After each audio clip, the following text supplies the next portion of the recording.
Representative Ridon, you and I know that everybody divests themselves, but that is just a matter of record. Divesting means nothing.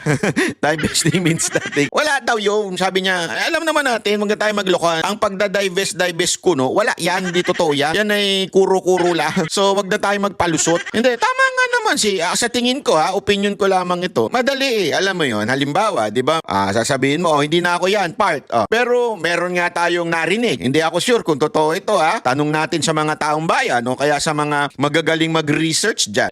Ang sabi, maaari na diverse na yan, pero allegedly, ang nakakuha din naman, ang may-ari na ngayon ay yung pamilya rin niya. Allegedly yan yung asawa din or di kaya yung anak. Allegedly. Yun din naman siya mismo wala na. Pero yung mga kamag-anak din daw niya ang nakakuha. Di umano. Kaya nga, dapat tama yung punto ni Karen Davila is to call them, meron ba sa isa sa kamag-anak ni Zaldico ang may-ari pa nito?